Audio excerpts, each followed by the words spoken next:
के घर बसावत चलल रहे, अपने घर उजाड़ के बैठ गए। अकेल हो गई हमार लड़का।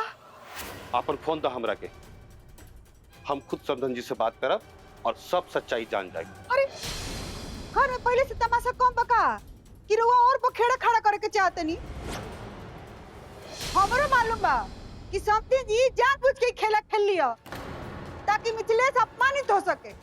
बाकी अब फोना फोनी ना होई, अब हम साक्षात दर्शन देव उ लोग के।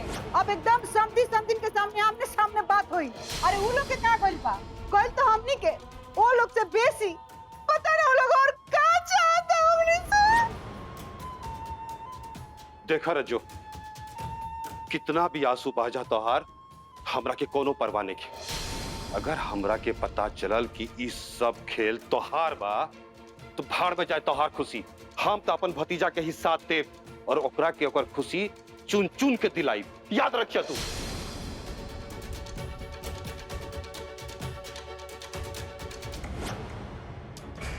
जेकर खुशी, जितना खुशी चुन चुन के देवे के बानू दी रहुआ।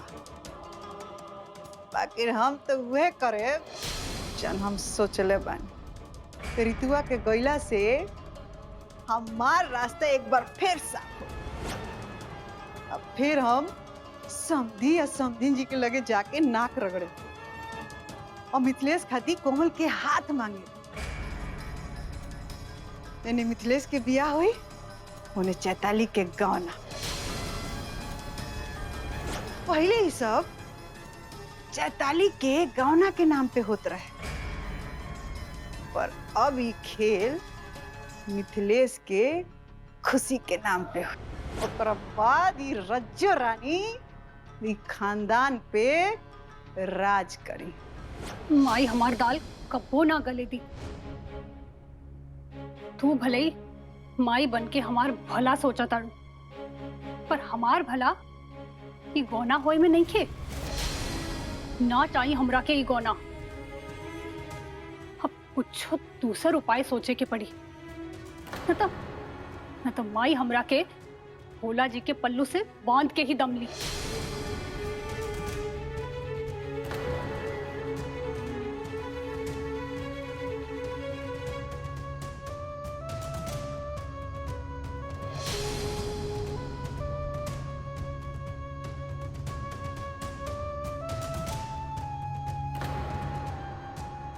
हम बहुत मुसीबत में बानी पवन, फोन तो उठा ला।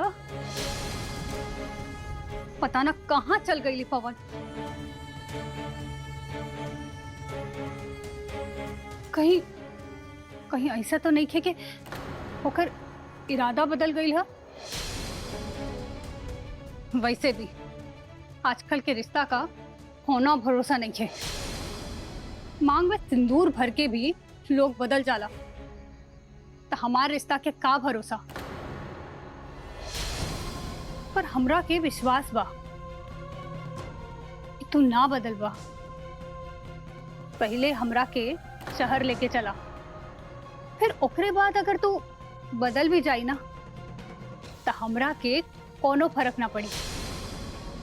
हम कोनो ना कोनो रास्ता खोज ले। पर पहले फोन तो उठावा।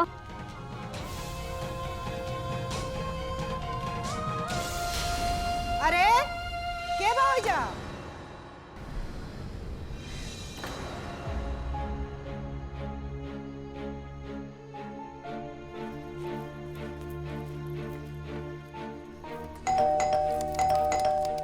बाबूजी,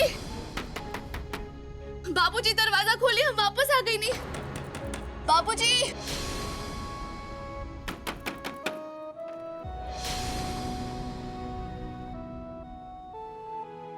दीदी,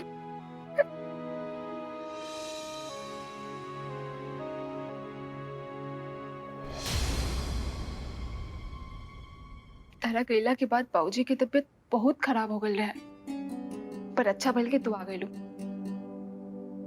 अब हम तरह के कहीं ना जाए दे, और बाबूजी के छोड़ के मत जाइए दीदी, ना तो तेरा भी ना मर जाए।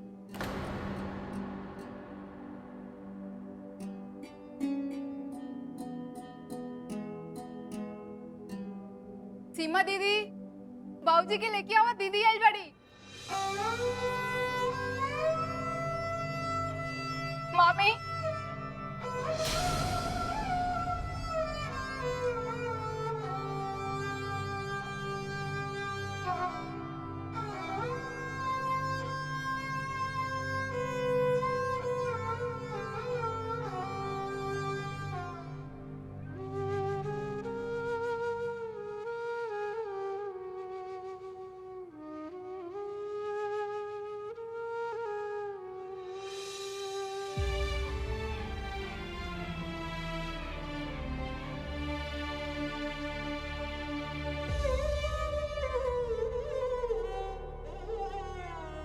अब लौट आयल बन, हमरा क्यों नचनिया के साथ नहीं खे रहे, हमरा क्यों मिथिलेश नहीं खे मंजूर। अब हमरा के सिर्फ वीडियो बने के बा, अपन सपना पूरा करे के बा।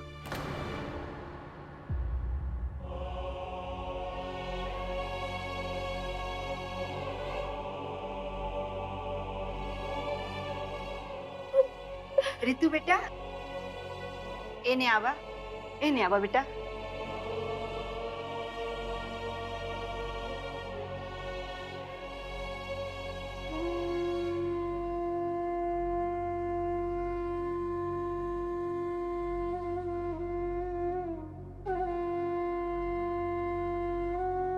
रितु बेटा, हमनी के बहुत नाराज रहनी है तोहरा से, लेकिन तोहर पिताजी के ये हालत देख के हमनी के बुझा गईला कि तोहर कौनो गलती ना रहला। अब जो हो गइल ना, ओकरा भूल जा। अब तू अहिजे रह, यहाँ रह के खूब मेहनत से पढ़ाई करा, अब वीडियो बना और अपन पिताजी के और हमनी के नाम रोशन करा। अरे रितु बिटिया, अब तू खाली किताबी से चिपक के पढ़ाई पे ध्यान दे, बाकी तुम्हारे जीवन के परेशानी हम देख ले। अरे तुम्हार मामा देख ली।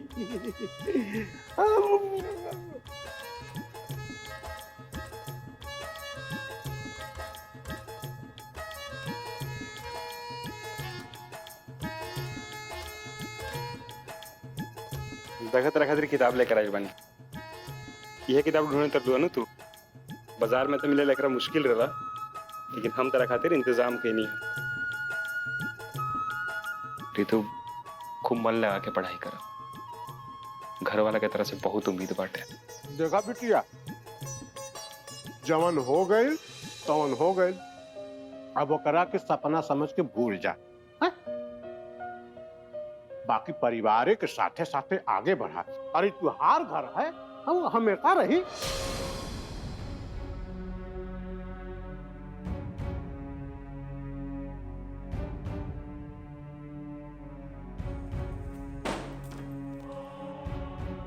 इतना अंधेरा का है बा?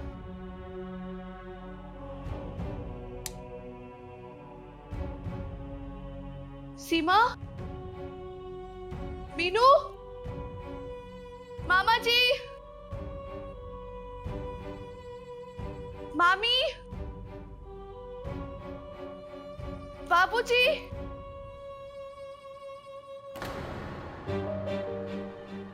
आखिर सब लोग गए कहाँ? दरवाजा भी बंद ना रहे, आखिर ये घर में हो का रहल बा?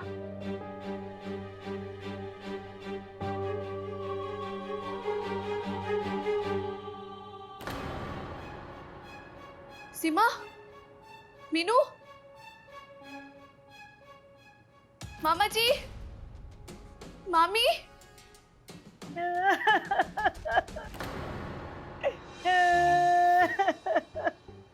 अरे अब चुप कर फूलमती, तोरे आंसू से ना ये पूरे घर में बाढ़ आ जाए। अब बस कर। अरे तोर दिल तो एकदम मोम जैसन बा, तो कोनो बात पे भी रोवा करेले। रितु,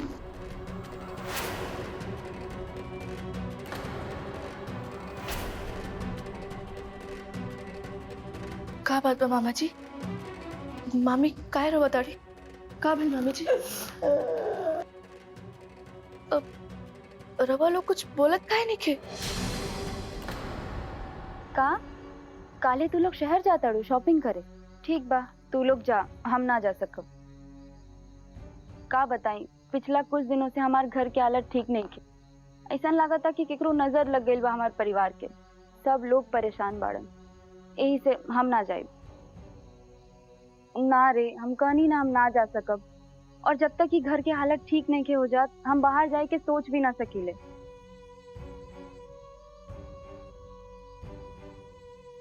परेशान कैसे ना होखब हमरा से केहू कुछ कह देला हमरा कुछ हो जाला ना तो हमरा के कौनो फर्क नहीं के पड़त पर जब मिथिलेश भैया के कुछ हो जाला ना और उनकरा से केहू कुछ कहेला ना तो हमके मंजूर नहीं के अच्छा छोड़ा सुना तू लोग जा हमरा के काम बा हम बाद में बात करब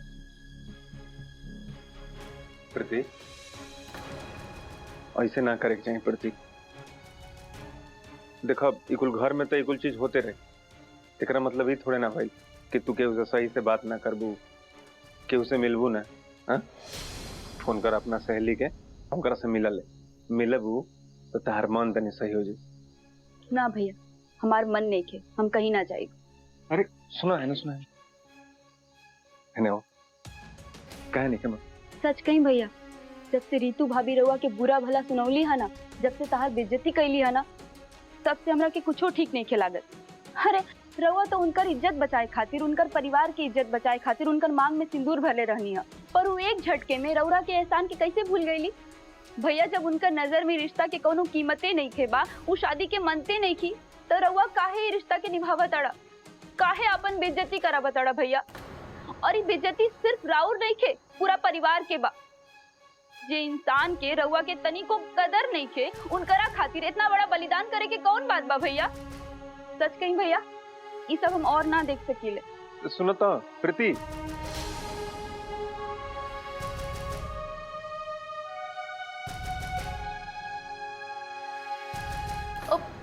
मीनू सीमा पवन भैया माई कहाँ बाड़ी अरे ये सब तो बाद में बात हुई पहले ही बतावा इतनी रात के तू अकेले और तोरे संगे के आइल बा क्यों नहीं के हम अकेले का अकेले आइल बाड़ू अरे तोरे ससुराल वाले इतना गैर जिम्मेदार कैसे हो गए बाड़े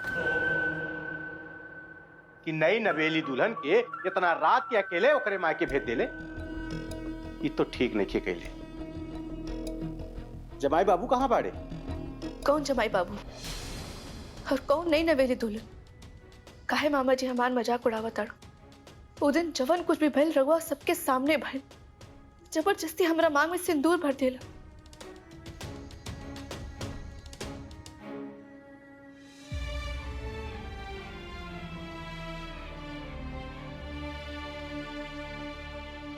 ओकर नाच गाना ओकर औरत के रूप में सजल हमरा के मंजूर नहीं के माई हमरा पति एगो नचनिया ना हो सकेला अरे हमार सपना तो वीडियो बने के रहल हा ना कि एगो नचनिया के पत्नी बन के घर में रहे के और आज हम अपन होश हवास में कहतानी कि अब हम ई घर में मिथिलेश संगे ना रहब हमरा के हर हाल में अपन सपना पूरा करे के बा अरे हमरा खातिर तो ये ऐसा काम बा कि हम समाज के आगे अपन मुंह उठा के भी न जी सकेली तो अगर हिम्मत है तो पैसा कमा मेहनत करा फिर हमरा से बात करिया अब की बार हमरा पीछे मत आइया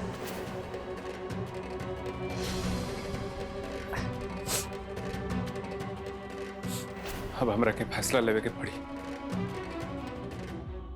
रितु बेटा शादी के दिन जोर कुछ भी भइल ना वो तोरा खातिर मजाक होई बाकी दुनिया समाज खातिर वो शादी रहे जेकरा तू नइखे मानत न फेरा न कन्यादान न जयमाल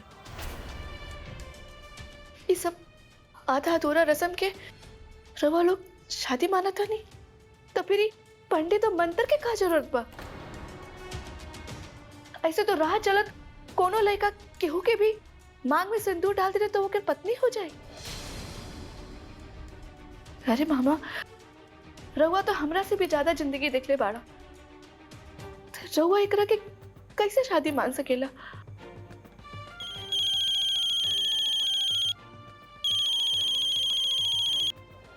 देखा मिथिलेश जी, कान खोल के सुन ला। रहुआ एक बात के 1000 बात कही कि रहुआ हमार मांग में सिंदूर भर देला से रहुआ हमार पति हो गई। ऐसा सोचल गलत बा। हम ई शादी के कबो ना मानब, ना हमनी के बीच में कोनो रिश्ता बा। और दोबारा हमरा के फोन मत करिया। देखिए रितु जी, ये कहाँ के इंसाफ है कि सब बात अपने बोलम और हमारे को बात ना सुनो। हम मानता नहीं कि हमारा से बहुत सारा गलती भइल बा। वो गलती के सजा हमरा के मिल भी रहा बेटे। अगर भगवान की यह मर्जी तो ये सही। हम देखिए, हमारा पे यकीन करिए, हम आपके यकीन देवे खातिर हम आपके फोन नहीं कैले। हम बस इतना बोलल चाहते नहीं आपसे कि देखिए, हम जौन कुछ भी कहनी वो आपके परिवार और आपके रक्षा करे खातिर कहनी। ये जानबूझ के ना कहनी। हमारा ऐसा कोनो उद्देश्य ना रहे कि हम केहू के दिल दुखाएं। हम शादी विवाह के मतलब समझिला और रिश्ता भी। रितु जी, रिश्ता जौन होला तवन दो लोगन के मेल से बनेला, दो लोगन के संगम बा। रितु जी, जैसे एक हाथ से ताली ना बजला वैसे ही एक तरफा रिश्ता ना होला। हमको बढ़िया से जानता नहीं कि दुनिया में कुछ ऐसा लड़की होली है जौन एक चुटकी सिंदूर लगेला के बाद अपन पूरा जीवन केहू के पत्नी बन के बितावेली से। और कुछ ऐसा लड़की भी होली जा जो विधि विधान और रीति रिवाज के हिसाब से शादी कैला के बाद भी वो बंधन के तोड़ देली। और मांग भरल सिंदूर के हम जानते नहीं कि ओकर कोनो कीमत नहीं की। वो कुछ नहीं खे आप खातिर। हमार नचनिया होकर आप नफरत करीला हमरा से। आप हमरा से रिश्ता नहीं रखल चाहत। जौन शादी भइल बाटे एकरा के नहीं मानत। पर हमार विश्वास करी रितु जी कि आपसे हमार कोनो शिकायत नहीं की। हम आपके सोच के सम्मान करते हैं।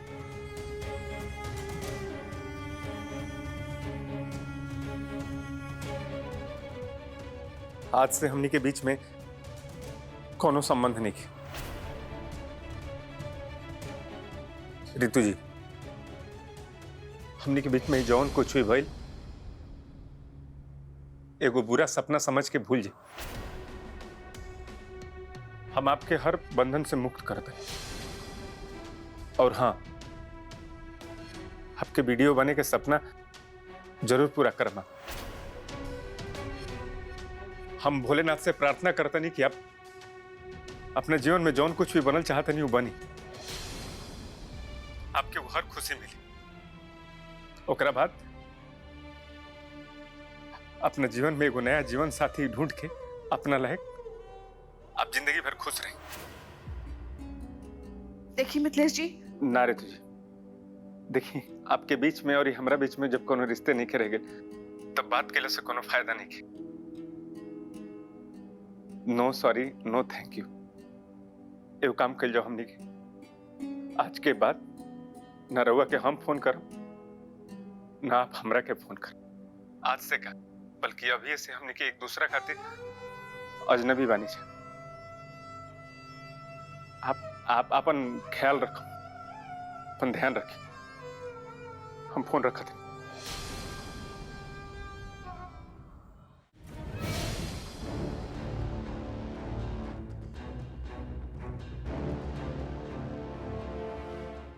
मिथिलेश बेटा,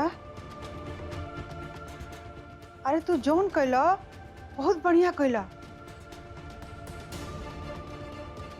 अपना परिवार के और बेइज्जत होके से बचा लेला तू। तारा चिंता करे के कोनो जरूरत नहीं है। तू काहे दुखी बड़ा हो? तू चिंता मत कर। अरे तार रज्जो चाची तारा जिंदगी में दोबारा खुशी लेके आई। इतना खुशी लेके आई कि ऋतुआ के जब पता चली नू तो उल्ट के मर जाए। ओकरा अफसोस होई कि हम मिथिलेश जैसन लेकर के काहे छोड़ के आ गई। चाची जी, आपके हमारा खुशी के बारे में फिक्र बटे बहुत बड़े, लेकिन मेरी ऋतु जी के मत कोसी। उनकर में कोनो दोस्त नहीं के। ये जो कुछ भी भइल उनकर कोनो कसूर नहीं के चाची। दिल जर गई, बाकी दिल से उ लड़की खातिर प्रेम ना गई।